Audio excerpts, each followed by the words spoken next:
everybody to Unblocked Live. This is another episode where we talk anti-polarization, getting conversations from people from all over. Our guest today is Tory D. Johnson, TJ, and he's the head of Black Lives Matter Huntington Beach. So we just met on Sunday, and I was there in Huntington Beach, roaming around like I always do, taking video. We're going to get your thoughts on what you saw, how you thought the rally went, and what led up to organizing the counter protest. And I'm just going to play a little intro music. Check the stream. Everybody, welcome to Unblocked Live. I'm Jeremy Lee Quinn. My guest today is TJ. He is of Black Lives Matter Huntington Beach. We were all in the news this last week, especially on Sunday when the counter protest was organized and everything took off at about 11 a.m. Sunday in Huntington Beach. We're going to break it all down, and we're going to tell you how it happened. Welcome to Unblocked Live. All right. If you have questions, feel free to ask them in the chat. In the meantime, thank you for being with us, TJ. I appreciate it. And tell me, how did you hear at first about what was supposed to be a White Lives Matter rally? And this had been unsourced chatter off of Telegram. From different Telegram channels, there was a digital flyer. I saw that. But from New York to Fargo to Huntington Beach, we had heard of a supposed White Lives Matter, a white nationalist type protest. How did you hear about that, and how did you decide to organize Sunday's counter protest at the Huntington Beach Pier? So it first began, we were in the news about with our KKK pamphlets, about 2.5 weeks before this event, I think, somewhere around there. People were just going around throwing KKK pamphlets in people's yards, and everyone was like, hey, what is this? People were mad and stuff, but that was just kind of it, we just saw them kind of recruiting, and that was just going to be the end of it, But then somebody decided to follow that up in our community with a full-blown White Lives Matter protest rally at our pier. Now, here in Huntington Beach, we have such a strong history of racial intolerance and just a bunch of racist bigotry all over. For as long as Huntington Beach has been a city, there's just been tons of these stories around. And we don't really have stories about anyone taking a stand against it, but we have all kinds of stories that it exists here in this community. So when I saw that there was a White Lives Matter rally, I was like, wait, hold on. There are Black people being killed every day. There are Mexican people being discriminated against every day. The Asian community is under attack right now. This is not a time to be screaming White Lives Matter in a city where white lives have always mattered. And so I was like, somebody's got to do something about this. So you organized the 11 a.m. protest, which was 2 hours before what was supposed to be the White Lives Matter protest. And it got a lot of publicity. You talked to the LA Times, to a lot of media outlets. CNN? Yeah. The Orange County Register. So there was a lot leading up, and I'm just going to show people really quick what you were referring to, which is the KKK flyers. This is an ABC News report. These are the flyers right here. And they said, fighting for the white race, loyal white knights. And you're absolutely, from what I gather, I have been talking to someone who has studied these white supremacy movements and stuff. He's a professor at Chapman University, which is also in Orange County. And he has always told me that there has been this history in Orange County, that there have been white nationalist, white supremacist groups. I was surprised. Multiple. That there are always multiple. Right. And we did, for those of you who haven't seen the viral video, there is a viral video of a guy who did show up, who had a swastika a Nazi swastika tattoo. And I'm right there in the middle of hey, what's the story with the Nazi tattoo? And I'm there with my camera. And one question that I want to sort of parse through this conversation is how much of a presence would they have been? Now, are you somebody who grew up in Orange County that has seen this or just heard of it, or what's your personal relationship locally to wanting to speak out? Okay, so actually, I was born in Indiana. The KKK was literally founded in Elwood, Indiana, which is about 30 minutes from my house and the city where I grew up in, actually. So when they said that they were going to have a KKK march in my new happy place where I like thought I was moving away from all the racism and bigotry and stuff, I was like, what? Like I was blown away. Like my brain could not process what was going on. There's been a lot of police injustice and stuff. And so last year I had actually already had started the Black Lives Matter Huntington Beach last year, around the time of the George Floyd stuff.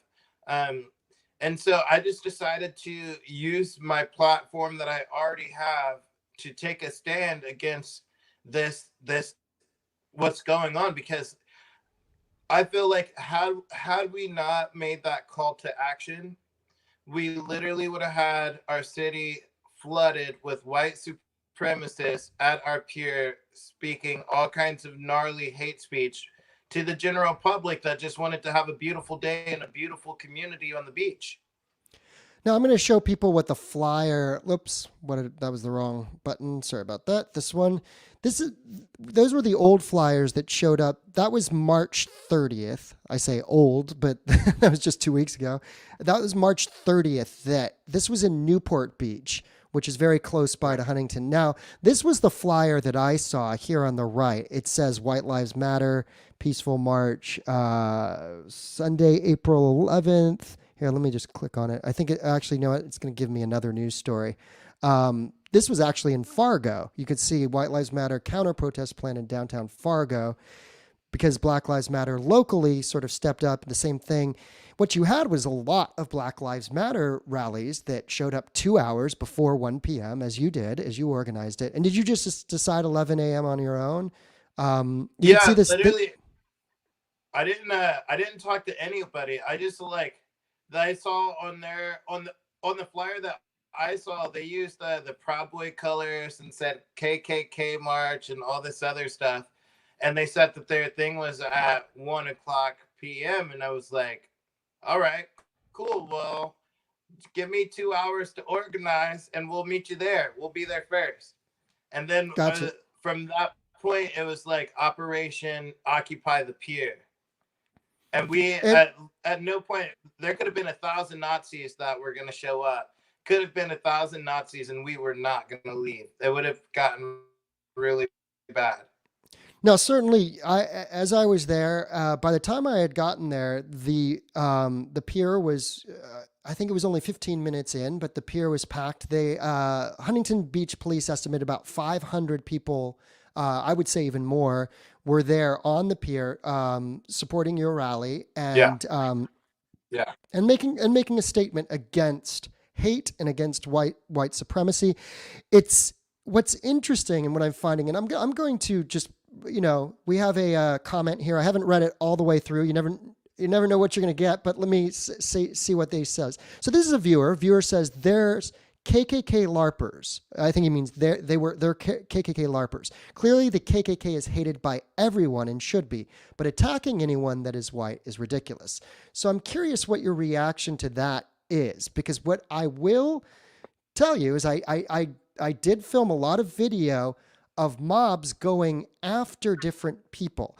I don't know that, I don't know that there was a high success rate of always going after white supremacists. In other words, a conservative could say, I'm against the KKK. They're hated by everybody. It's not cool. This is the year 2021. It's not cool to be the fucking KKK right now. So No, what do you not. think? Yeah.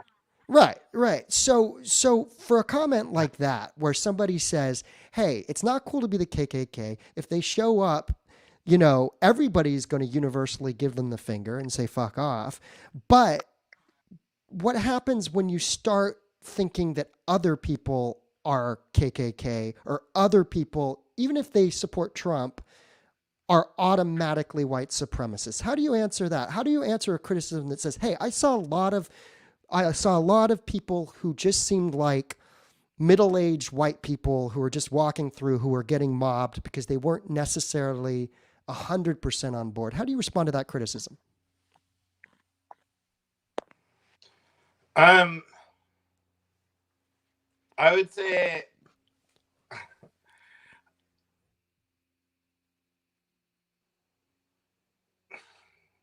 that's a tough question. That's a really tough question because we don't want to endorse violence necessarily, right? But at the same time, I was making very clear to the people that came with me, I'm not endorsing violence, but at the same time, we're not here today to let anyone be our punching bags. All right, no one came here today to be anyone else's punching bags. So, it was a really pretty clear message, protect yourself, don't attack people, but absolutely under no circumstances are we going to allow our city to be a reflection of hate on this day. And so when the crowd saw people that were speaking up against a message of inclusion of for all people, they would come up and they'd their mean stares, or they'd have their antagonistic behaviors. They'd come up and they would initiate the problems most of the time that they brought onto themselves.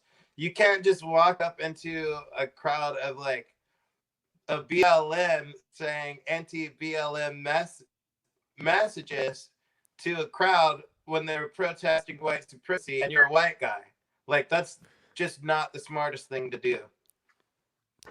Gotcha. Well, I do want to delve into that and kind of, talk about that. But before we do, because I do have video that I shot, and but before we do, I'm curious because this has been a running theme. I've been to protests all across the country.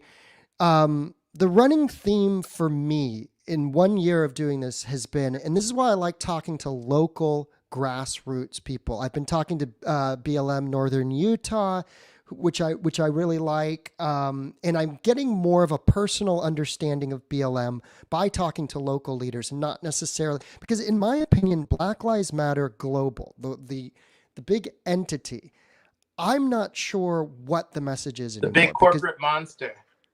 right, I don't know what that is. I don't know what the message is. I don't know what the practical goals are. What, as an organizer, do you see as a practical goal? What would you like to see, and what has your experience been with the corporate monster, as you just called the bigger BLM umbrella?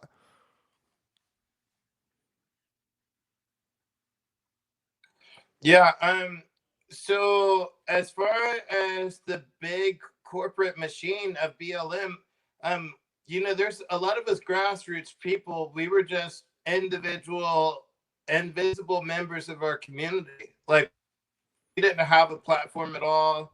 But at the same time, we were people who individually spoke out in each individual community and said, you know what? If we don't have support from our major corporation, I guess that's what you would call them now, Um, if we don't have support from them, then we literally it's up to us to fight for us. It's upon us to develop our own system and to have our own BLM, because there's a BLM LA, BLM Long Beach, BLM wherever, and they're literally dedicated to servicing that community.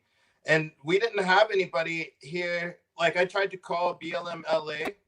I tried to call BLM LA to like say to ask for help last year. I tried to call on the big corporate machine last year to ask for permission to even hey, what are the rules here? You know, I'm going to be starting this BLM here in Huntington Beach. Is there any rules that I need to know about? Is there like an application that I need to sign or something like that?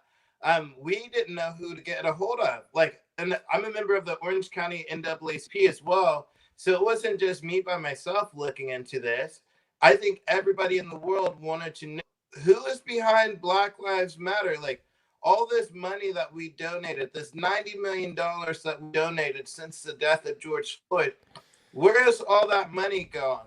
And why are you not offering to help offering to help look like myself that make worldwide impact? I made worldwide impact on Sunday. Well, not me, but our group made worldwide impact on Sunday. Worldwide. So like, I don't know why would somebody make a public decree against something so positive? The concerns that you're bringing up are very similar to Jakari Kelly, who is of Black Lives Matter Northern Utah, had a little bit of the same experience in the sense that she contacted, when she had started a couple years ago, her chapter. And this seems to be a pattern that people who are starting chapters aren't really getting communication back necessarily. And that's in other words, you're not alone from people I've interviewed. Yeah. In that regard, was there also some conflict between Black Lives Matter? Was it Black Lives Matter LA, or what's the story with? Because Patrisse Cullors is the head of all the big Black Lives Matter umbrella, and she's in LA. But then is there also a Black Lives Matter LA? What's the story there?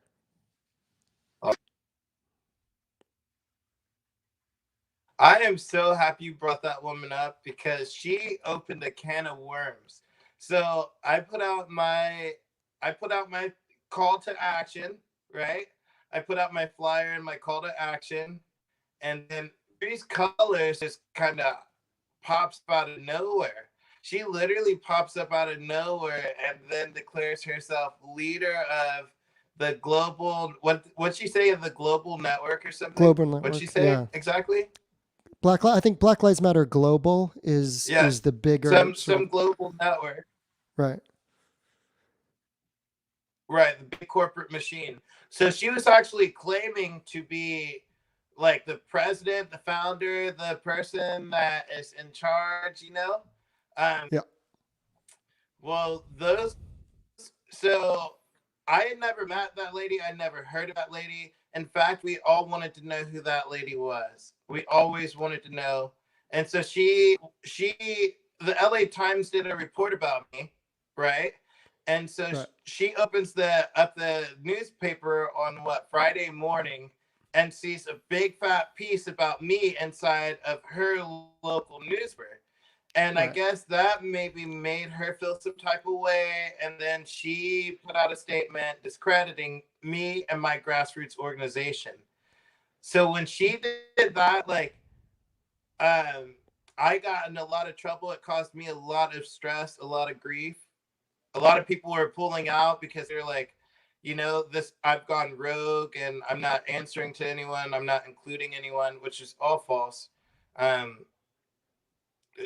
Yeah, the whole just it just got out of control. And then they actually put out a statement against her today. Who did? I could put it in there, but I don't know how. Oh, you mean you wrote a statement? Is that what you're saying? The actual leaders of BLM, they put out a statement against her today. Well, who are the actual leaders then? Who put out the statement? I don't know who are you talking about? Black Lives Matter local? I'm confused, to be quite honest. I don't know who put out the statement. No. The people that Patrisse reports to, the people that Patrisse actually answers to, put out a statement against her, calling that she made dangerous and harmful to the entire organization and all grassroots startups. Gotcha. She got in a lot of trouble for this. And also, I would like to add that it was my people that put out that story about her with the 1.6 million. The story of you're talking about put out the story about what? Is there, I'm sorry, this isn't very professional, but somebody tried to call in. Can I actually rejoin and reconnect? Yeah, sure. I'll play a clip in the meantime, but why don't you and send me the link of the statement if you would. Just text it to me. That way I could take a look at it as well. I'm gonna rejoin and fix this connection real fast. Yeah, if you have Wi-Fi to hook up your phone to, maybe that'll okay. Or if you can fix the connection. I'll play a clip in the meantime, and I'll just talk with the audience a little bit and answer some questions. But yeah, you can come back in on the same link, and we'll see you in a bit. All right. All right, folks. So that's TJ of Huntington Beach BLM, and basically he's going to call back in. Or actually, I just removed him from the stream. I'm going to play a clip, and we can sort of go from here. This is one thing that I brought up to TJ is that a lot of the people that I saw getting attacked, and there were only really two, I would say 2 or 3 attacks. A lot of times people would just get mobbed and verbally mobbed. That's really the best way that I can say it. I'll play a clip here where you're going to see an Antifa activist. I'll just put this up right here. And this is an Antifa activist. It says the system has failed us. You see the 3 arrows and ACAB. Those are anti-fascist logos. Now here, I couldn't even tell who started this fight, but you're going to see it's going to go down in a bit. They're right here.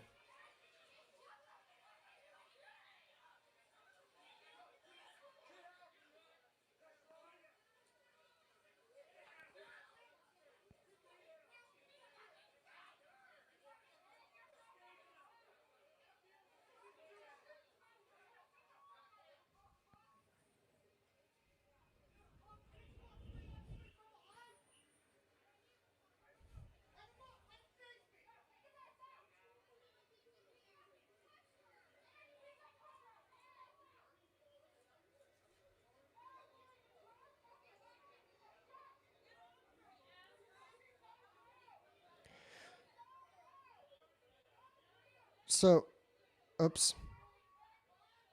What's going on here? Are you back with us? Hey, are you back? Yes, sir. Okay. I was just playing a clip. I was just playing a clip right there, in which I didn't know what was going on, but it was actually the clip is still playing in the background. Let me just pause it for a sec. But it was a clip. Basically, all you missed is there was a clip in which a couple was walking through, and somehow they got into it with the more Antifa elements. You had your full black bloc guys with skateboards that were there ready to go, like kind of get into a narco punk brawls, but sometimes they weren't accurate about who they were attacking. If they were attacking neo-Nazis all the time, then I might have a different take than the one that I do. They were wrong in what I saw, which is they were getting into it with just regular white, what do you call it, like a middle-class couple that was just walking through, and all of a sudden they're in the middle of a brawl. That happened more than one time. But before I get to that, I guess let's backtrack a little bit. What was it? Where were we in the conversation before you had to step away? We were talking about the difference between Black Lives Matter Global. We were talking about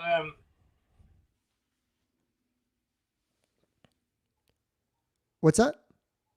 Yeah, we were talking about Patrisse Cullors and the statement that she put out against me, and how that she had no authority to do so, and she got in a lot of trouble for it. You know, she caused me a lot of grief. She put my life in danger. Like if nobody would have showed up and I would have just been out there by myself with 1,000 Nazis, what do you think would have happened yesterday? Or I mean on Sunday, you know? So. Yeah, That's and I pretty got to much it. talk I got to talk to more people. I wonder how much the threat of 1,000 Nazis were of ever manifesting. Because again, what happens, this is a statement that I got too from somebody who's part of the anarchist scene, the Antifa scene. He said back in the 80s and the 90s, what used to happen all across, and where you're from, in the Midwest especially, you had these brawls between the anarcho punks, the anarchist punks would go up against the neo-Nazi punks. And this is like late 80s into the 90s. And they would fight each other in the club scene, like at different, bars and clubs and all this stuff. Then that went away in the late 90s. Then you had the Patriot Act, you had 9/11. And so it became, more of a rare thing. Now, with the rise of Trump, you had white nationalist groups, and the rise of Trump and the rise of Twitter, which go hand in hand. All of a sudden, you have all these voices online where you do have, it does seem like there are thousands, but I wonder how much of a reality it is. And this is something that I'm trying to get, like the Anti-Defamation League, the Southern Poverty Law Center, to give us a more realistic understanding. How many in-person Nazis are there? I'm not talking about like Twitter Nazis, because Twitter Nazis and Twitter trolls, I'm still trying to figure out, well, what's the real risk here? What's the real manifestation behind? Is it just a bunch of teenagers that put out those flyers on Facebook or whatever, anonymous on Telegram? Was it ever going to be that much of a threat? This is the thing that I would like to, just my own insight. You do have a platform, and you have people who, major media organizations who are ready to listen. And I don't think you've gotten the leadership out of, for a year, I've been trying to get Patrisse Cullors and the founders of BLM. Alicia Garza is another one who's from the Bay Area where I'm from. And I'm trying to get just real concrete answers as to what is progress for Black Lives Matter. What would you like to see happen? And I'm finding I'm having more interesting conversations with local leaders like yourself. What is it that you would like to see on a policy level change? Because I feel that people have been listening. You've certainly had the media's attention. What is next? What is progress for you as Black Lives Matter Huntington Beach?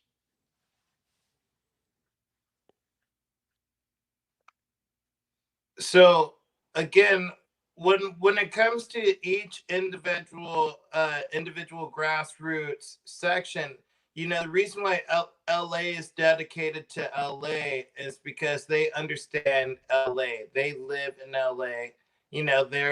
They're familiar with the politics that go on, and so each individual grassroots organization, we have our own sets of issues that are specific for our environment and our culture specifically. Here in Huntington Beach, for example, with our strong history of racism, we as a Black population make up 1.2 to 1, I think 1.4% or something like that. Somewhere in there, but we make up like 1 point something percent of the population here in this entire beautiful city. And then as far as businesses, we have over 10,000 businesses here in Huntington Beach. Less than 5 of those are Black owned. So what I want to do is figure out how we can start enacting policy or where we're more inviting to minorities. Like where we have this very strong history of just being this really whitewashed community, and there's like not very many minorities around at all. So I mean, if we could just open up like the welcome wagon kind of to our community and say, hey, you know what? We do have this history of being this kind of community. But as you can see, based off of what we did on Sunday, we're also here to start making changes. We're ready for a change here in this community. And so that's what I want to happen. I don't know how to do that exactly, but I'm willing to work with our city leaders and our city officials to make whatever I need to do happen. Well, you know, what you bring up is something that I've been since last year talking about, which is increasing ownership. When it comes to ownership uh, for homes, there is, I think, Evansville made the first local.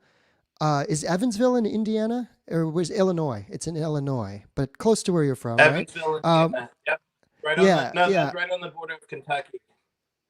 So this was the first Hmm. local initiative to give reparation action to members of the community, in which the town said, we are going to help people with their down payment to help with ownership, you know, and if we can increase home ownership. And they made this decision and they announced it just recently. And I think local actions like that uh, are going to be helpful. You know, you just said, look, I know Huntington Beach is super white. It's just one of those beach cities.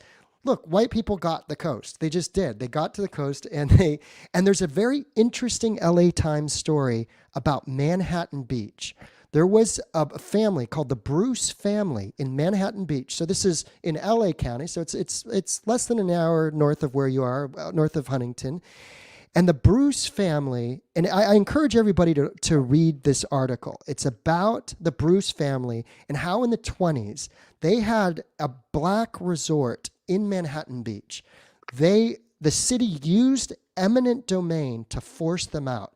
Now, at least one LA County supervisor is saying, hey, that land actually still belongs, it's a park now in Manhattan Beach. It still belongs to the city and the county.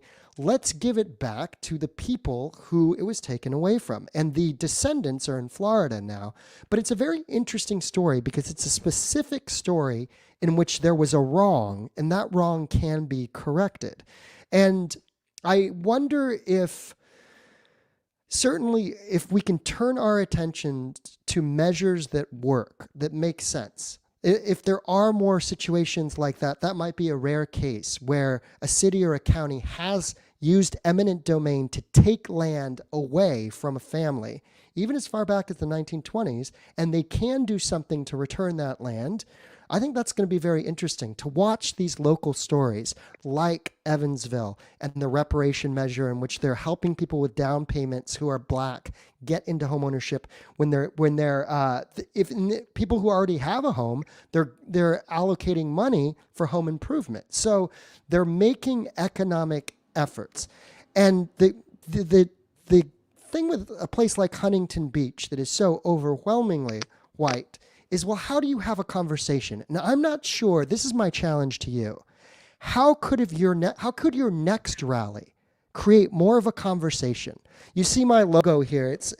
I'm definitely of a blue state. Like, I'm a Biden voter. I was a Bernie Sanders voter. But I want to talk. This podcast is about talking people who are maybe from the red part. And that's what Unblocked Live is about. So my challenge would be, how can you talk to people who have different opinions than you do? Now, I saw you talking to, there was a biker couple that kind of came into the BLM. I don't know how provocative they were being, but they came in and they were talking to you towards the end of the rally. But that conversation didn't look like it was going well. How might, in the future, conversations between people who don't necessarily agree politically find some kind of common ground of understanding of how we can make a more equitable society, that there are these injustices of the past, there are these inequalities? How do you engage the other side, especially in a place like Huntington Beach, which Orange County is conservative, the business ownership is predominantly, white, and I go and surf there sometimes. It's white. How do you engage the white majority in a cultural climate like that?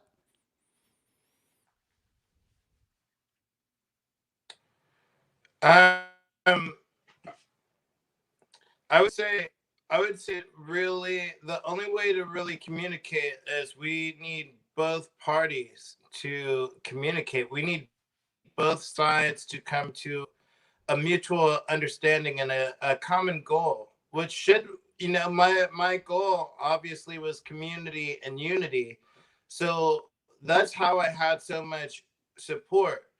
Um, that specific biker couple that you're referring to, they came up literally to kind of they were antagonizers for sure, right? So we have to be willing to have the hard conversations with people that are willing to listen and willing to hear the other point of view, right? Now, I was willing to hear the other point of view, but that specific couple, they were part of a hate group. That's why they didn't have any patches on those leather jackets. Like, I was looking at their jackets really closely, and they had removed their patches and all their names and stuff. Right, but you can't assume that the patches, they were wearing black vests. One of them said Harley Davidson. It seemed to me that there's a difference between Right. bikers, like Hell's Angels type, bikers. They actually call them one percenters. And a couple of the Antifa were confused because they were going after another biker dude. Look, it's just like long beard guy, leather vest, and sometimes they have a Harley Davidson patch or it says 1% or something. But that doesn't mean that they're Right. three percenters, which were the Trump, the militia that supported Trump. But even then, you have to get to actual KKK, actual neo-Nazi. I think we need to start giving some people at least a little bit of the benefit of the doubt. What was it that they said to you that made you think they were provocateurs? I saw that the way she was smiling at you was a little condescending. I recognize that, but It it was didn't. super creepy. Well, the guy, it was actually the guy that it wasn't really the lady because obviously she's a woman. I respect women. So I'm not gonna try to fight and argue with the woman. But the way that they came inside of our crowd and the condescending clapping that they were doing, Oh, okay. the condescending smiling that they were doing, I spotted them, while the others were talking, and they were just being super condescending the whole time. And so when I got a second, I just went straight up to them and I was like, "Hey, I mean, do you have something to say?" Like I was willing to engage them to hear, if they had something legitimate to say. And they didn't have anything legitimate to say. They accused me of being a leftist. They accused me of being a Democrat. Um, First of all, my family, we're all Republicans in Indiana. I just did not like Donald Trump. I don't like Donald Trump. Like that was my whole deal. So you have a Republican But family. I'm not a Well, Democrat. oh, I'm from a interesting. Republican family. I'm a registered Republican. You know what I'm saying? So there, and off of the basis of being a Marxist, I actually did my homework and I read about Karl Marx. That was not a bad man. That man was a saint. So if you compare me to a saint, somebody that wanted to the sick to be able to afford hospitalization, or for the sick to be fed, yes, yes. Call me the Marxist. I'm a Marxist then for sure. I read Uh, about Karl Marx.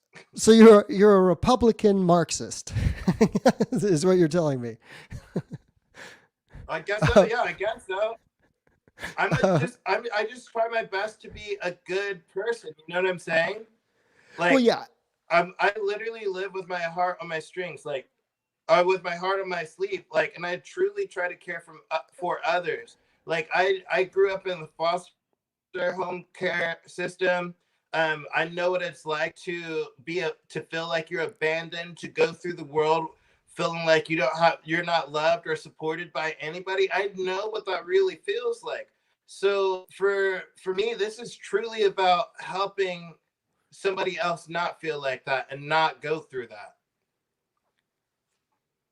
Right on. Yeah, no, look, and it just shows you can't ever judge. Like if you, I had no idea that you're going to come and tell me that you were from a Republican, that you were a registered Republican, and I'm sure a lot of people would have not expected that you could probably have more common conversations with some of those folks than they even would give you benefit of the doubt for.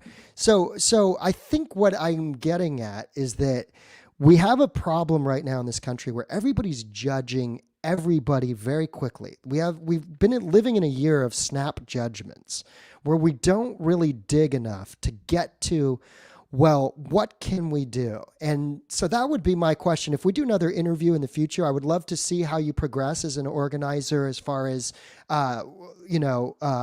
research, putting forth a platform of what you would like to see, because I think there is consensus to be had. I think people want to have more representation, especially when you're talking about a coastal beach town. Look, I grew up in California. They're not represented. There's not enough representation, and I think communities would like to see more diversity in business ownership. And I think the question becomes, well, how do we start having conversations with mutual respect? And it's tough. How did you feel it went as far as you're navigating a lot because you as an organizer are talking to the police. There were activist arrests, so you're dealing with that. Then you're dealing with people walking in and out, like the biker couple that I described. You're not sure which one is aggressive and which ones are benign. How did you go into Sunday's event? Because you were communicating with there were a lot of moving parts. How did you go into it? What would you do differently, or how did you think it went?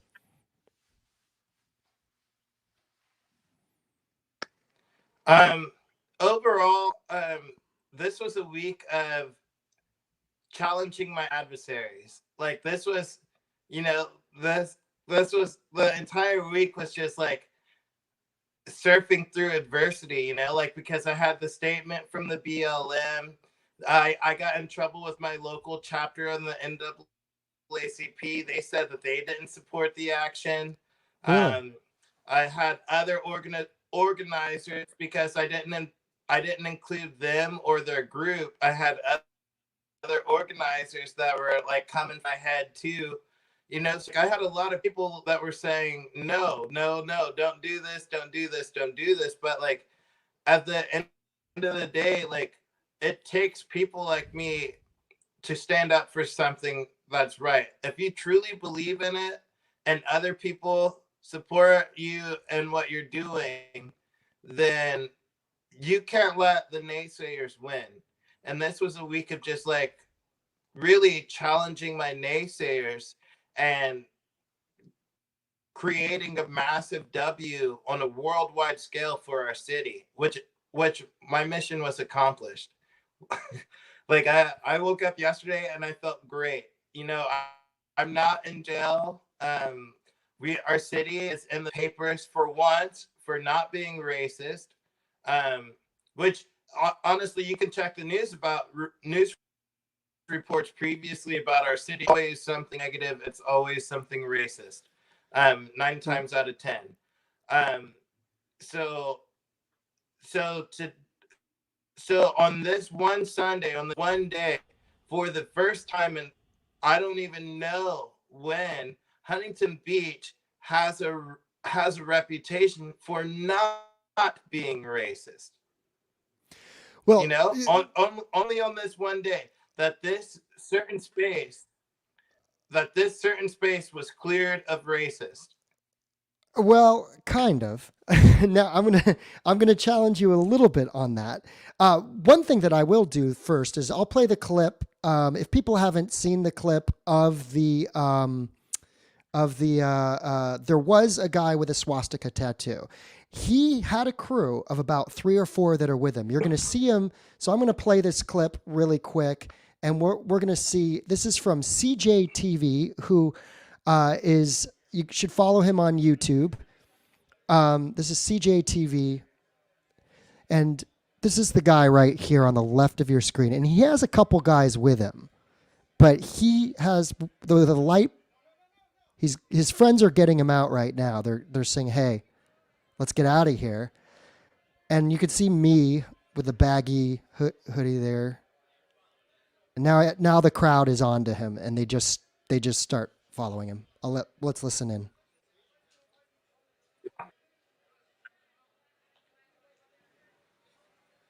Now he's in trouble.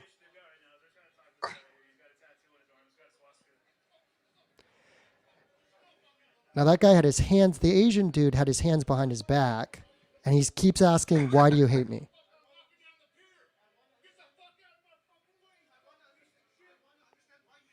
Right. Right. That's typical behavior too. That's so sad. And there he hit him. This is what happens in Huntington, and a lot of times that action's never caught on camera. Yeah, that's true. Oops, sorry. Sorry. Let me get back to it. I'll just show a little bit more. Sunday was a day of accountability. So if you were dumb enough to be a racist with blatant racist tattoos, you really should have stayed home. Yeah, I mean, it was a swastika, and that's me saying, "What's the story?"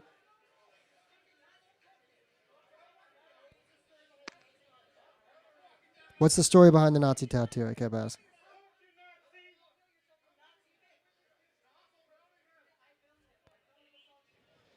So eventually, oh my gosh, the police are trying to keep the peace, but they actually end up arresting him at the end here, and they actually take him in. I asked one of the police. I said, "Hey, I just recorded it. I saw it." They arrested the Asian guy. Who? They arrested the Asian guy too that got hit. Like, really? I don't understand why they arrested the Asian guy as well, because as we can clearly see from this video, the Asian guy did nothing. His hands were behind his back and simply asked a question. Yeah, Huntington Beach has not returned my calls. The police department, I've called them several times. They gave me a generic statement. That said that there were 12 arrests. Again, right. I want to credit this video. This video belongs to CJTV. His name's CJ Halliburton. You should follow him on Twitter and YouTube. There's me. You see me show my face there. I pull the mask down because I thought he might answer me if he saw my face.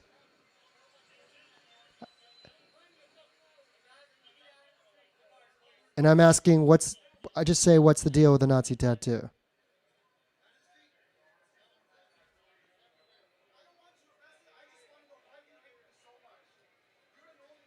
Yeah.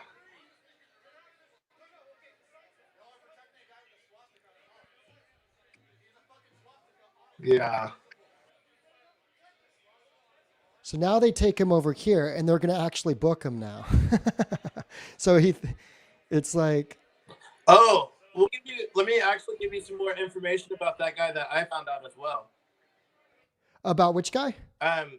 So that guy actually, the guy with the Nazi tattoo. Yeah. The guy with the Nazi tattoo actually has a strong history of racist behavior as well. We have his full name. We have all of his information. We have his entire arrest record. Okay. That guy actually went to prison for killing a guy, for killing a minority. Really? Right? And he's right back out here. He's right back on the streets, right back roaming HB. He's had 50 since he had been arrested for murder. He's had more than 50 arrests since the arrest for the murder, and he's just casually out here,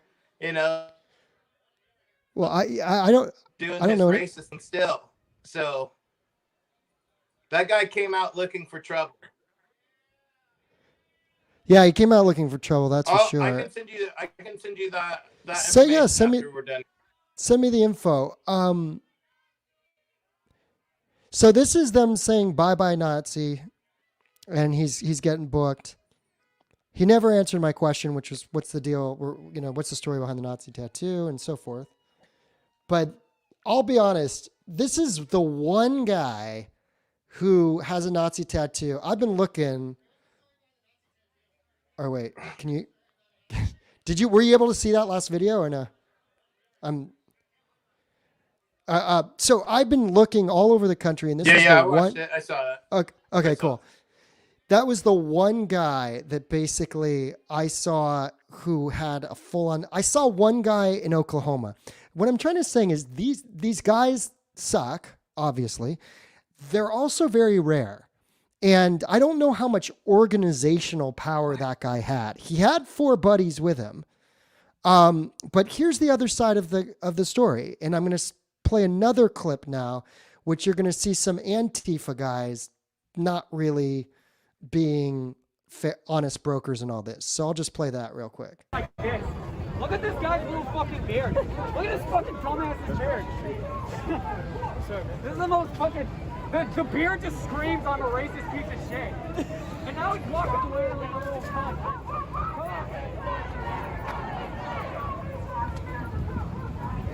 And this guy's going to say something.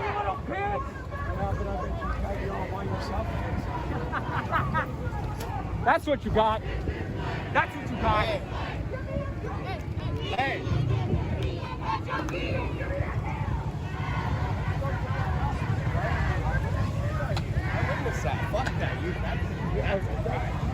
He just said that's a crime.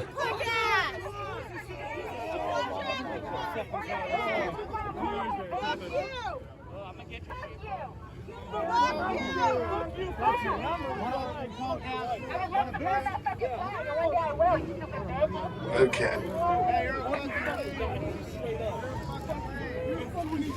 Was he the guy from They're going for his flag. They're going for his flag here. Boom.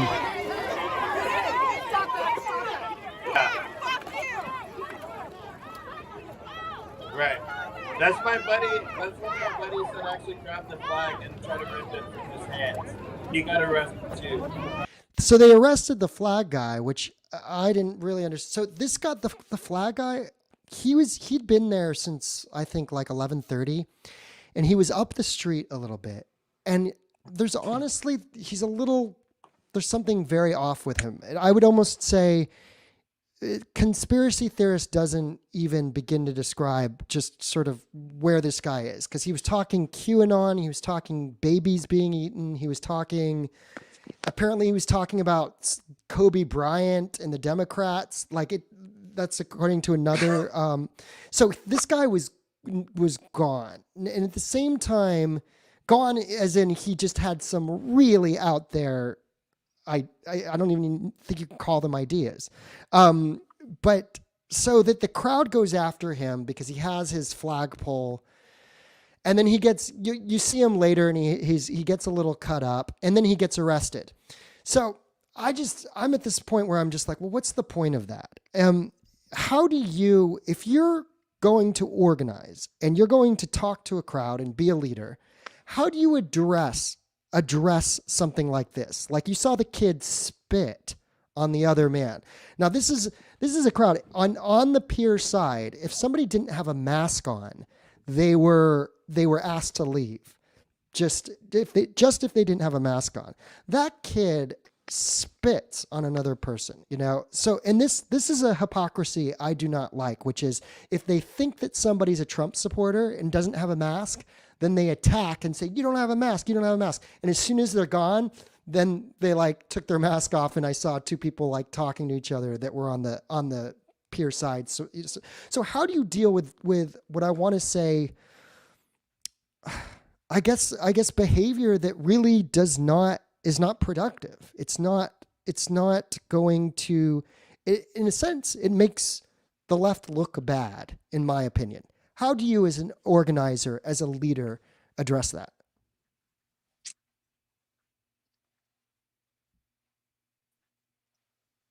So, as a leader, I'm just one man, and I had very minimum help coming into this. Um, so one man being responsible for the actions of 500 people, that's kind of a big deal, and that's a tall ask, because we should consider that not everybody that came to support me shared my same ideology or agenda. As you could see, I made zero statements about, people. I made zero statements about, like, endure violence. I didn't tell anyone to go out and then engage in any sort of violent activity. I told people that this is peaceful, that this is unity. But, some of my friends may have declared that on their own, smash your local Nazi day. You know, we're a punk rock city anyway. That's just kind of what goes on around here. We love to fight, we love to drink, we love to surf, and we like girls. That's what we do out here. We're pretty fun. I was gonna say, but at the same time, I can't be held responsible for those kids that. Oh no, I was just gonna say, I can attest that later I actually saw I actually saw people later, because I stayed around that evening, and I actually saw two guys come out of a bar, two white dudes, and they agreed consensually to fight in the parking lot. Like, they went out to the parking lot and went full on MMA with each other. So I I can attest that I actually witnessed it that night, a little later after the rally had all died down.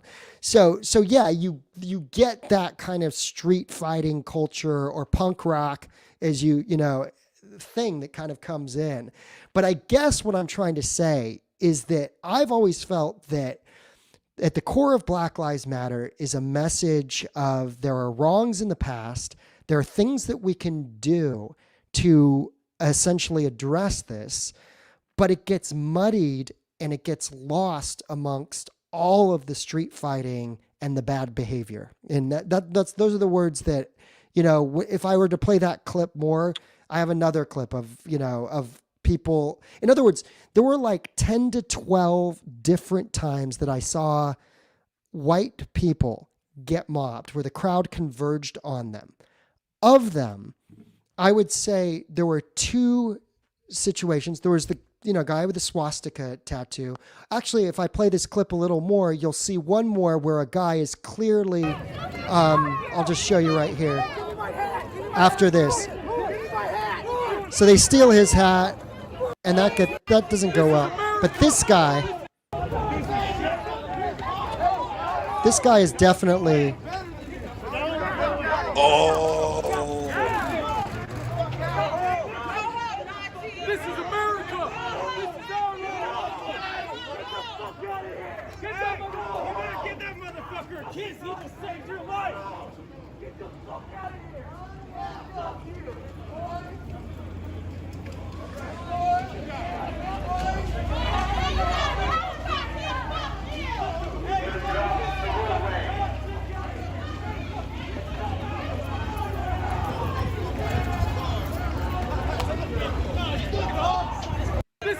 So this guy's obviously like, that's not a normal mask.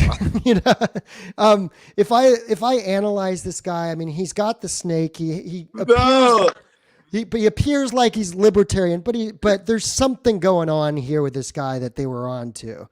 I don't know what this guy's. I'm trying to figure out what his deal is. But here's the problem. So yeah, here's the problem. If you have that guy to you. Okay, but before you do, the problem is if you have two Nazis and you mob 11 people, and there were two that were Nazi. Well, that's like you're 80 to 90% of the time the crowd is wrong in not knowing if that was an actual Nazi. And even if it is, what happens? What are we earning Are we telling people as Nazis we don't tolerate you being out on our streets? I mean, that could be one argument. But go ahead. What more do I need to know about that clip that I might not know right off? So with every one of these people that is getting mobbed, they all did something or said something. As you can see from the crowd of supporters, we weren't just like going around beating up white people. Like that's not what was happening, right? The only people that were getting mobbed were the people that were speaking anti-Black Lives Matter rhetoric in an aggressive way. They would have racial tattoos. They would come up like that. I was honestly like that's what people with the left vest that we talked about earlier. I was like, you guys are literally putting yourselves in danger by coming in here antagonizing this specific group of people. They to do that, and I was warning them, so all of these people kind of brought these situations on themselves. Like I saw a lot of it too. I didn't see a situation where I've had to be like, hey, come on guys, let's leave him alone, he didn't do anything. Every one of these people did something to garner that kind of attention. That guy with the mask, he was there earlier in the day and he had like 4 or 5 skinhead friends with him or something crazy. Oh yeah. Well, look, so of this swastika guy and then that guy, that type of wrap that he had over his face. I mean, that's a statement. The swastika is a statement. There are different things, but here's the thing: Antifa people also wrap themselves up like that too. So there's the people that there weren't a lot, and I think the audience needs to know that we're talking about 2 to 5 to I don't know, just a handful of people who seemed to represent that kind of extremist. Because you had the guy with the tattoo, he had three or four friends with him, and then you had that guy. So there were a couple of white supremacists. There just were. But then there were also people who were not necessarily, but the crowd was still going after. And that's the only point that I'm trying to make. I think the audience, from what I know, has seen a couple of clips too. At one point, there was a guy in flip-flops with a Levi's hoodie and then the young woman with the bullhorn was just yelling at him that he was a Nazi. And he's like, no, I'm not a Nazi. I'm just a white guy in flip-flops. So I guess the point that I'm trying to make, or at least get to us to talk about a little, is that I think there is ground to be made, and I think you're in a position where you have the media listening to you. You're not on board. In other words, as a grassroots person, you see all of this politics in the big corporate Black Lives Matter thing, and I think you have an opportunity to do something. I just always worry that this kind of stuff, when people look at all the videos and break it down, if half the people aren't Nazis, well, that's 50% is a failing grade. If the mob went after half the people that were, then okay. I mean, I'm against Nazis, fine. But if you went after half the people that weren't Nazis and they were called Nazis, I think that is going to create more Nazis in some way, because people are going to say, wow, the left has really lost their minds and are fanatical. So I'm curious what you think about that analysis. Yeah. Well, so maybe this time, like, they didn't come in a big, huge group like they had initially planned to. But the reason why they didn't have those numbers is because we had somebody that their program, and we disrupted everything that they had going on, and they trolled their whole organization. You know what I'm saying? And there was no real way to organize because somebody was inside getting out false and fake information. Gotcha. So to say that they don't exist, I know. I think the only thing that worked in my favor was the fact that they had poor organization, very poor organization. Well, and they always hopefully will, because again, to be a Nazi Which is what in I was being accused of, 2021. actually. Accused of what? Sorry. I lost that. It's because of poor organization. Like literally, they didn't have any organization within their group, within their ranks. They just like their organizing skills were just super bad. Gotcha.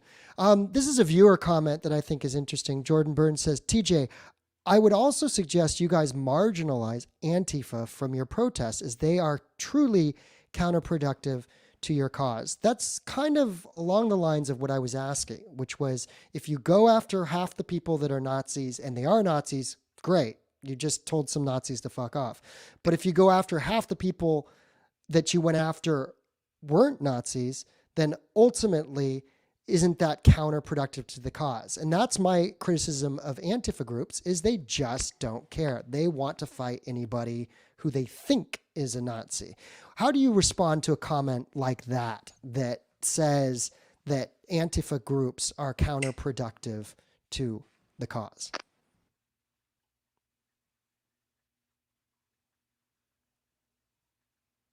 Well, I mean, say that they are counterproductive to them. The groups are Antifa groups.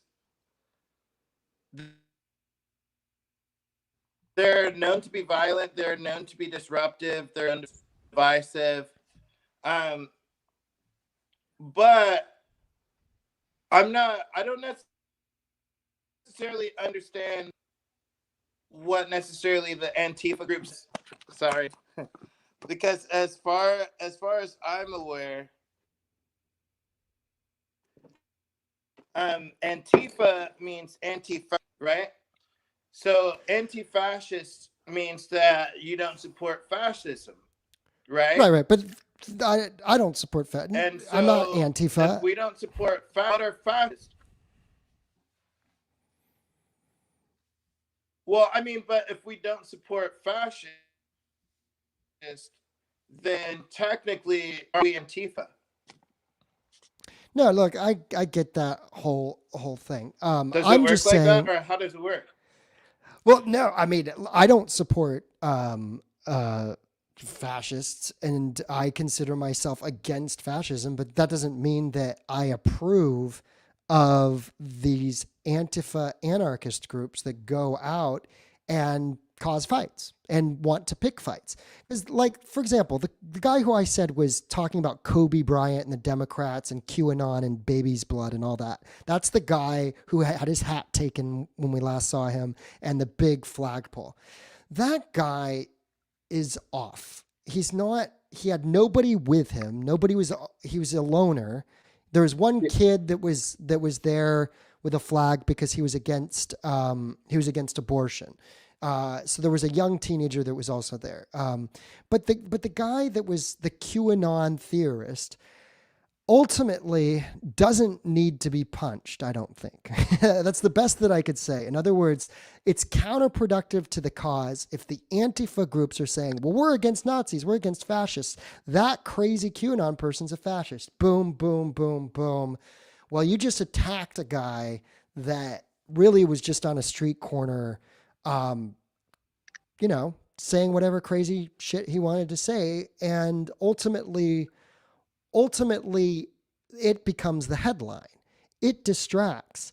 Everything that we've talked about, like the real stuff that could make a difference when it comes to economic equality and economic progress, that's not in the headlines anymore. We're not having real conversations. We're all obsessing about, the kind of riot porn that we get. In some ways, you know, it's like my live stream, for whatever reason, went dead during part of the violence. And it's like, okay, I don't need to show every clip of violence, because it's not, violence is counterproductive, in my opinion. And even, you know, with the guy with the swastika tattoo, I contributed to that snowball of events, because I kept saying, what's the story behind the Nazi tattoo? And I say it like 7 or 8 times, and I say it loudly.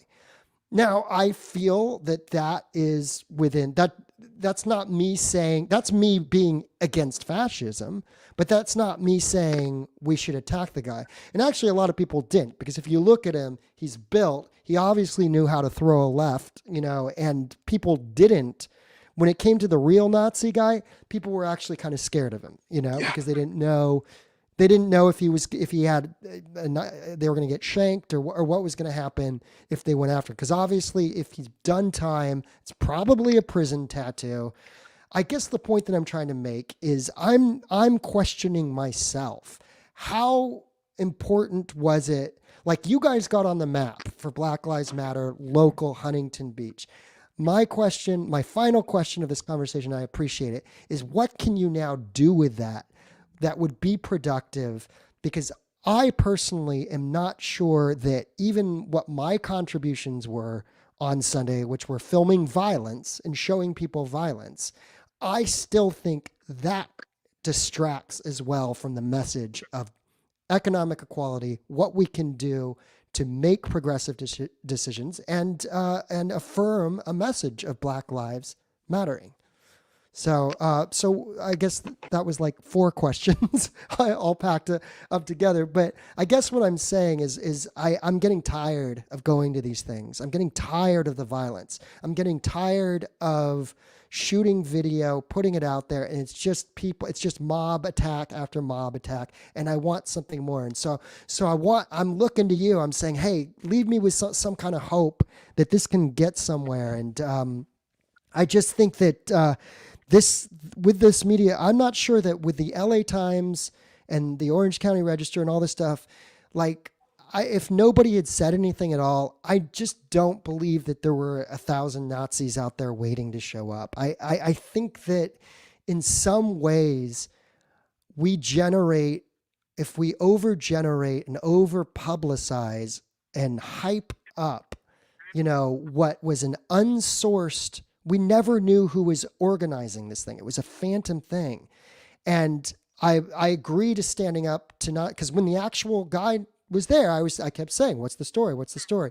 So I don't feel like I backed down. But I think whatever this other thing is, this violence that is getting directed at mobbing people, if there's a way that true vision and leadership can enter the picture, because I don't think that, and I think you might agree with me, I don't think Black Lives Matter Global has offered that. If there is a way that local voices of BLM chapters and leaders like yourself can come in with a more positive, stronger, more productive measure, I am 100% behind you. And I just wanted to put that out there and get your reaction to those thoughts.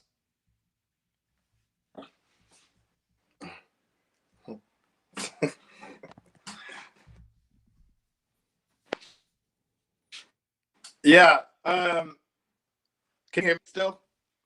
Yeah, I can hear you. I'm having all kinds of problems with my Wi-Fi. I'm so sorry.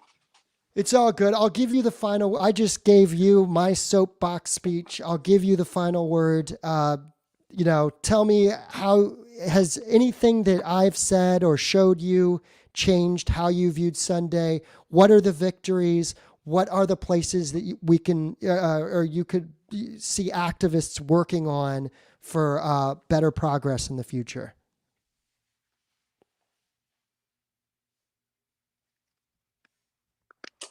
Obviously, the major thing is this: like, if you're gonna be a big corporate monster taking money from people, $9 million since the death, and you see a little grassroots organization that's like trying to make a difference in their community, we need to figure out ways that we can help each other and support each other. And even if you don't support BLM, or whether you do, let's figure out ways that we can work together. Let's figure out how to, you know, make our individual causes matter. You know, not and maybe stop focusing. We'll be able to stop focusing on race things as much. You know what I'm saying? Because as far as race goes, there are minorities that are really in danger across the nation, and that's undeniable. It's absolutely undeniable. And obviously, maybe that one lone KKK guy was walking down the street, and you know, on this day he ran into 400 that opposed him, or whatever crazy number it was. But it could have very well been he would have just been around walking. A murderer would have just been walking around Huntington Beach with Nazi tattoos, potentially looking to harm some minority that they found in the alley that day. You know, there could be, we just need to figure out ways that we can all come to the table together and talk to one another, so we can really come with real solution and have real answers to these questions that everybody wants. Everybody really wants peace. We all want to take this one life that we have. We all want it to be as peaceful and productive as possible, because no one wants to live their life miserable. No one wants to live afraid, and no one wants to live ashamed of who they are. And so if we can all come together, sit down at the table, if leader, call us, you know, like if whoever your local community leaders are, if you want to make a difference, be the difference. You don't have a specific organization to do so. It's up to each and one of us individually to be world changers and to shape the community around us. And that's really the principles.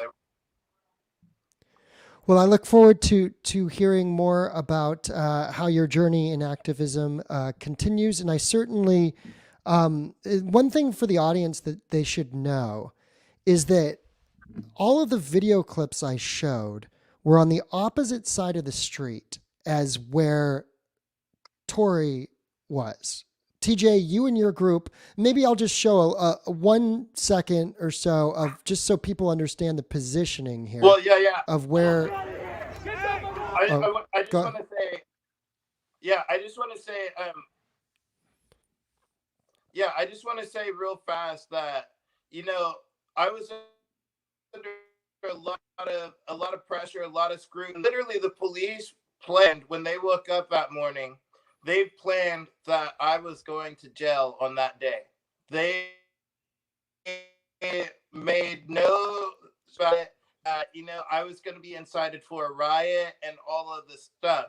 So I made sure to be on my very, very, very best behavior. I never left the pier. I never encouraged any violence in any way, shape, or form.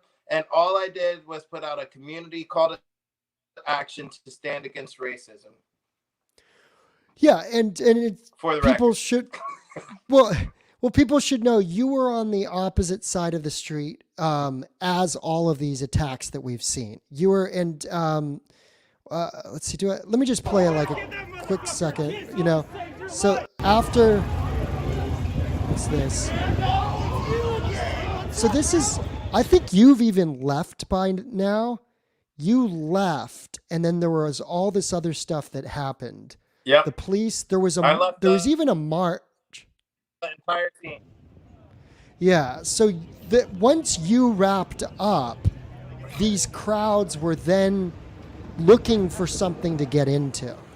So this was more towards the end. Now, after this, a whole big crowd did a march, and they actually issued a notice to disperse, an unlawful assembly. But you weren't there. You were long gone by that point.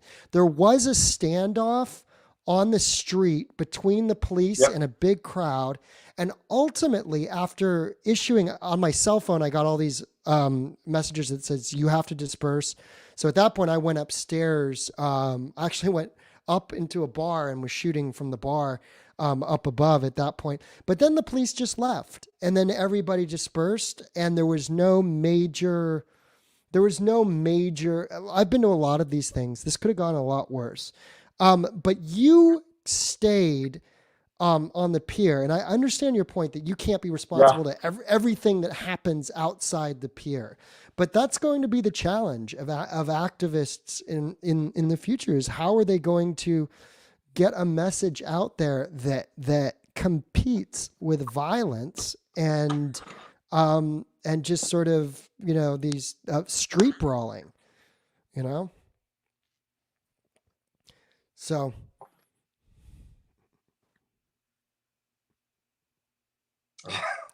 Yeah. But again, here in Huntington Beach, we're known for brawling. We fight. Our city capitalize off of fighting and that fight culture that we have out here. If people come to Huntington Beach to play around, that's why the whole main street is just like a strip of bars where we all go to the bar and get drunk, and at the end of the night, a lot of times we come feeling kind of froggy. And like you said, we engage in mutual combat at times, but we just want to change the image of our city. We want to be Surf City. We want to be known for having these fighters, these amazing fighters here inside of our community. We were known for all of this badass stuff that we're known for. We're known in Huntington Beach for being badasses. But what we don't want is we don't want to be racist badasses. That's what, what I'm saying? Like, that's what that's where I kind of draw the line on the fun zone, because we have to be tolerant towards each other. Like, I can't somebody because of a bald head even, I can't look at somebody with a bald head and tattoos and just start calling them skinhead. Right. Yeah. You know what I mean? Yeah, especially because there's also anti-racist skin. We just have to be really understanding. Right. They're sharps. Yeah. Sharps. See, I know about them, but 100%. We just have to be more tolerant towards each other, and that's it. Like, we don't have to change our program. We don't have to change hearts on some issues. And so that's just where I am. I love our community. I'm so proud to be a part of Huntington Beach. It's a beautiful, beautiful place. And coming from my little town in Marion, Indiana, James Dean's actually from there too. But coming from our small little community, anybody that's ever left here and came out here to California, we've all been, pioneers, and we've left our footprints wherever we end up going, Like, we just want to be able to leave a legacy wherever we go. And I think that's who we are as people. Great. Well, I wish you luck in creating more dialogue and see what the future brings. This was certainly one of those incidents where a lot happened in a very short amount of time, and I'm sure you've had a heck of a week. And I hope in the end, that there are productive goals that are going to come out of activist culture. Certainly, I am a little jaded at this point because, as I told you, it's been a year now that I've been traveling the country, and seeing how it kind of went down. I had very mixed feelings about. I appreciate you coming on the show and speaking candidly with me. I'm just going to do one more viewer comment here that I think is interesting. Donna K. Strom says, wouldn't better strategy be to use all your energy to promote your cause and ignore the opposition? Well, one interesting thing about that is conflict gets the headlines. The media loves the story of the conflict. And in some ways, I hope we can all get beyond what the media kind of pitches, because even how the media tells the story, they don't really, they don't necessarily give it an honest look all the time. And I would like to see, you know, us not falling into conflict just because it makes headlines.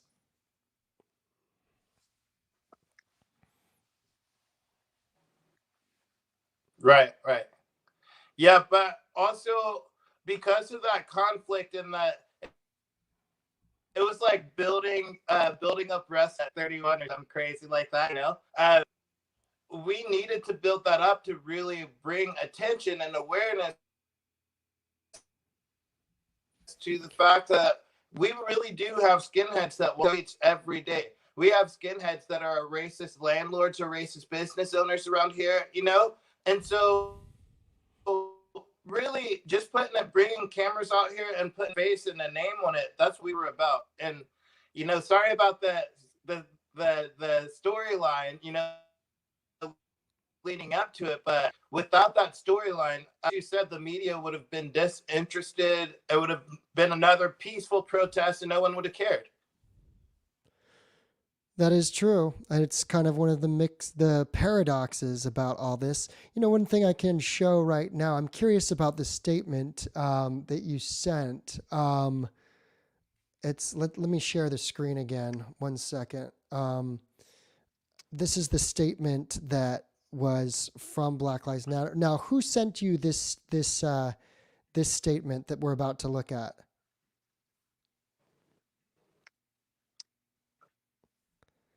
This is just being circulated online. It's just being circulated right now. Okay. And it says Black Lives Matter Global Network. That's right. Network Foundation. That's BLM GNF Statement on False and Dangerous Story.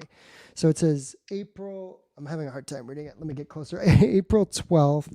The following statement is issued by Black Lives Matter Global Network Foundation. April 12th. In response to a false and defamatory article being amplified by right-wing media. Quote, Patrisse Cullors is the executive director of Black Lives Matter Global Network Foundation.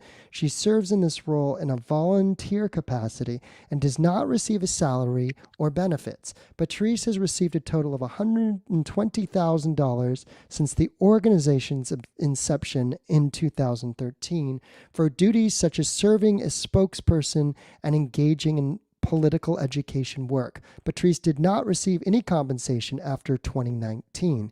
To be abundantly clear, as a registered 501c3, BLMGNF cannot and did not commit any organizational resources towards the purchase of personal property by any employee or volunteer.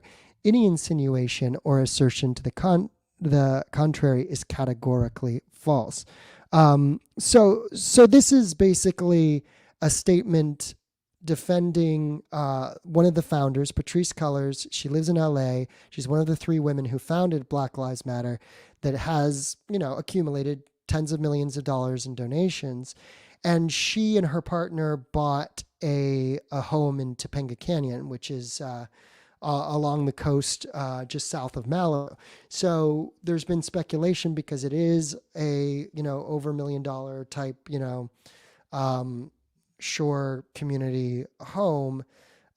So I guess this is a statement against insinuation that the money from Black Lives Matter was devoted as a resource to the personal purchase of her home. Now, I will add in, she's also had a book of her own come out. She also has been on development for Warner Brothers Television. So she's been working, and this is why the whole Marxist thing doesn't pan out for me when I talk about Black Lives Matter. Now, I've tried to interview the 3 women who started Black Lives Matter. They're writing books. One of them's represented by William Morris, major agencies. So they're all involved in high level, I guess, high profile commercial enterprises. But obviously there's a lot of talk about that. Just sort of to follow up here or sort of end on, where did Tory go? Hey, Tory? Did I lose you? Somehow I lost Tory. So if he hops back on, cool. But I'll just wrap up by saying that's interesting because a lot of the Black Lives Matter locals, I guess, have felt that the money and the resources has not gone to the grassroots sort of people on the ground, and so there is that internal conflict. So that statement was a statement from Black Lives Matter Global defending Patrisse Cullors, but I don't know why Tory sent me that, to be quite honest, because I thought his opinion was the opposite of that. So, and I seem to have lost him. So that is an interesting development. I guess that's going to be a cliffhanger. I don't know what just happened at the end of this. That's a cliffhanger for the next time I speak to him. How is the relationship between Black Lives Matter Global and a local like Huntington Beach? I will say this, though. Again, I saw a lot of situations where the crowd was going after people that were just middle-aged white people in flip-flops. That's what I saw, and Tory was on the other side. So all of those conflicts that we saw where the people were getting mobbed, it was on the opposite side of the street. And that's why it's disingenuous from the crowd perspective that they're there to peacefully protest, because they went to the other side of the street and actively looked for anybody who was a conceivable Nazi. Now, they found one and his buddies and maybe a second one. But in that pursuit of Nazis, a lot of people were mobbed that were just like normal ass people. So again, if 50% of the people, and that's being generous, one of my tweets from earlier, I had initially said 1 out of 10. I counted out 10 people, and bikers, anyone who was a biker, they were convinced was a neo-Nazi. And it's like, no, well, a biker is not a neo-Nazi. So, you needed we needed a little more nuance in understanding. If your game is punching Nazis, you better be sure which ones are the actual Nazis. And as you saw, when the crowd did actually find one with a swastika tattoo, probably realizing it was a prison tattoo, they kind of kept their distance when the actual Nazis showed up. So this idea that you could just mob anybody with a Trump flag or a MAGA hat, and that counts as you making a statement against Nazism, that's a bunch of bullshit. And I think I've been consistent about that. Maybe I'll add just one little more bit of the stream.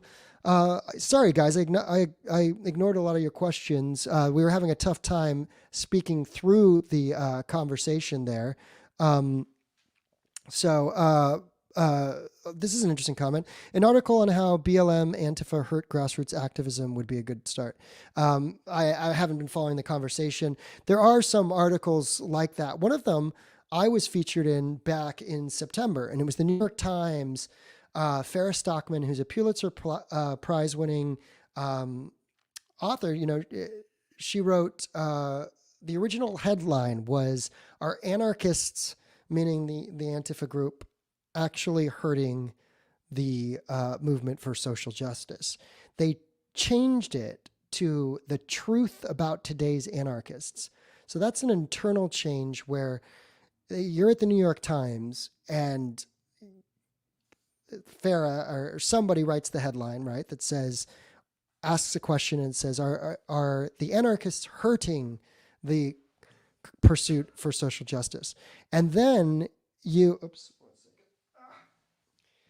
somebody in your web department says, well, that's not going to trend. Let's change it to "the truth about today's anarchists."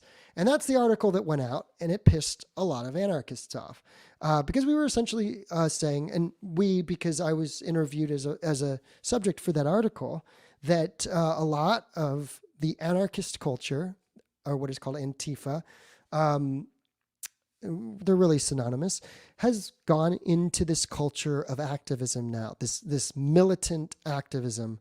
and it's definitely more harmful. In my opinion, there may have been a victory of saying, saying good lights out for Nazis or whatever, but there's also the propaganda that will create more Nazis, which is the mob going after people who aren't Nazis at all. And as the anarchist source of mine from the Midwest told me, he said in the late 80s, early 90s, when we were in the anarcho-punk scene, when we were going after the neo-Nazi skinheads, it was a fringe thing. And he said, when you ran out of neo-Nazis, you started to make them up.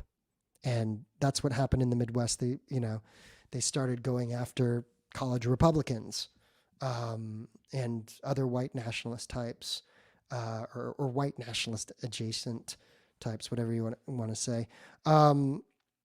Let's see. Thanks everybody for joining me. I'm gonna leave you on TJ actually. Here, this is the pier side.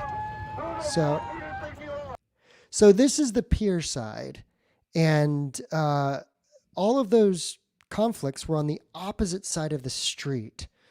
But this is the pier side where TJ was holding down the rally, and he gets into it with this biker couple. He said that it was that they were, and you can see that she's kind of cynically smiling at him and so forth, but I'll just play a little clip of this. Please get the fuck out of our face. This is our pier. This is our community. I don't know who you are. This is the wrong moment to be fucking around here. You are not safe here. This is our community, and we will continue to keep it our community. Oh, we're all welcome here. You're not taught like that. You're not taught like that. I'm not here to talk to you. I'm not here to talk to you, Nazi. I'm not here to talk to you, Nazi. If you could please go back over there with your homies.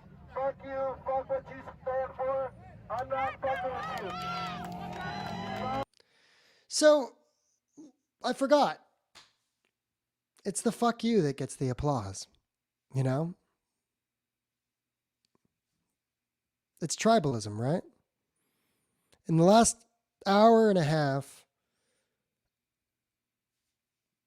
we had this conversation about, all these different facets of activism. But ultimately, what keeps your crowd, centralized is giving a fuck you to the other people. I don't know what went down, but he said that they removed their patches, but they're just a biker couple in my eyes. I need to see proof that somebody actually has a patch before I tell them, fuck you, this is my peer or whatever, Tory's back. Let's see if we can get him to answer that. So, Tory, you're back. What's up, man? Yeah. I came back for that one. Oh, good, because I was just getting to it. So, well, there's two questions, because the BLM network statement is a statement defending Patrisse Cullors. So I was confused. I thought you were sending me a statement that was critical. The harmful and damaging, the title was the harmful and damaging statement that she had made, right? That was the first thing that they had addressed, was the comment that she had made. And then the second part was the part about how they paid her $125,000 since 2013, but she's buying $1 million homes, right? Right. Now, so you kind of have to read around a little bit, but I mean, she put out that statement 3 days ago, and then they had to put out another statement, and then they called her statements damaging and harmful, So, well, they're saying that the stories are damaging and are no, wait. I'm confused. I don't know. It says statement. Well, maybe I need to read that again. Maybe I need to read it again. But So let's go back to those biker couples where I said "fuck you." yeah, let's do it because actually the audience just chimed in on this. Someone said they just look like a regular biker couple. You know how that's what they just look like a regular biker. Now maybe we're wrong. Maybe they said something or they did something. You have the floor. Tell us. Yeah, so basically, I felt like they had literally came up to he first of all to me maybe I was a little wrong and it was the heat of the moment, you know. Um, but he came up to me and he had everything about him said, I'm a skinhead and I disagree with what you're standing for right now. You know, I'm not scared of you, so I'm gonna come up here in the front lines and I want to address you directly. So I wanted to give him an opportunity before I even started with my megaphone and stuff. I gave him an opportunity to speak and stuff, but they weren't saying anything, you know? They were just being like really condescending and stuff. And so I got kind of annoyed and I might have lost my temper a little bit right there. Um, but the message there was not that my message there was basically we are a community. This is our community. I didn't say that this is my house, this is my city. You know, I didn't say anything like that, but I was like, this is our community.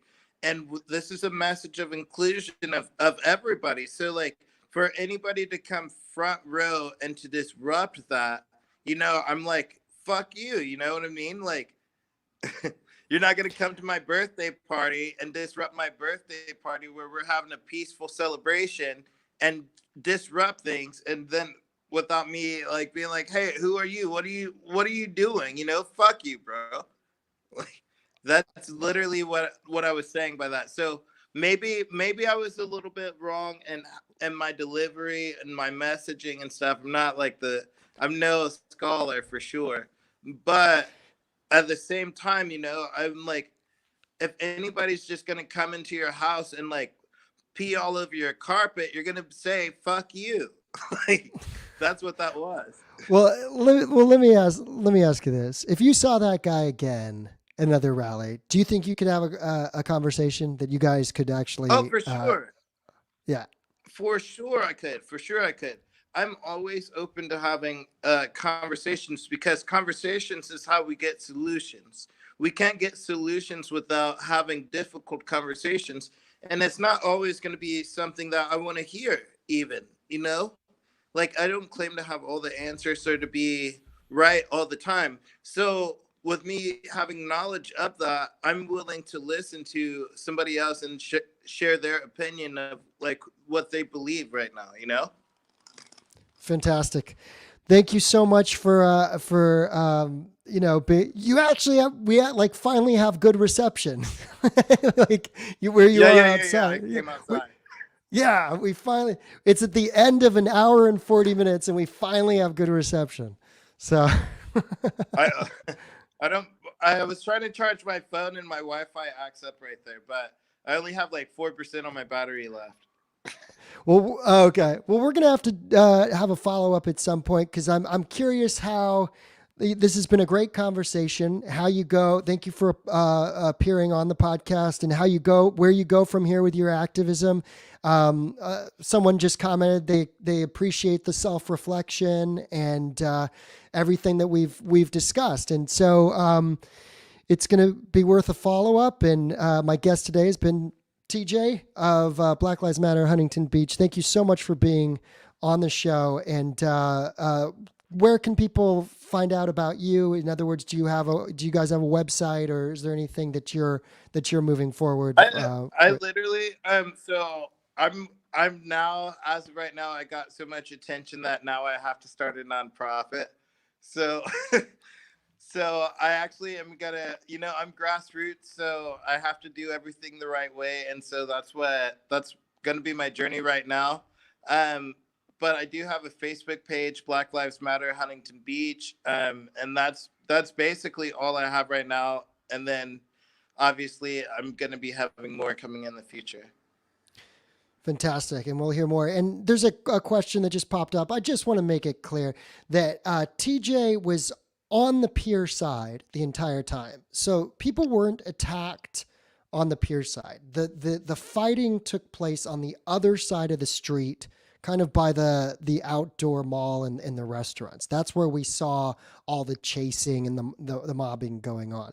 There were some minor incidents, but nothing where people were fighting like across the street. The pier side is where TJ organized for BLM Huntington Beach. Again, I just wanted to make that clear to people because I'm showing all this other video of stuff that happened across the street that you were not even present for. But I appreciate your being candid and being willing to discuss it all, because I think certainly there's a big story here, and it's the story of what's been going on in a lot of this country. And I look forward to us talking again. And for everybody else, thank you for watching Unblocked Live. Please subscribe, especially on YouTube, youtube.com/Unblocked Live. TJ, Tory Johnson of BLM Huntington Beach. Thank you for being with us, and we'll do it again.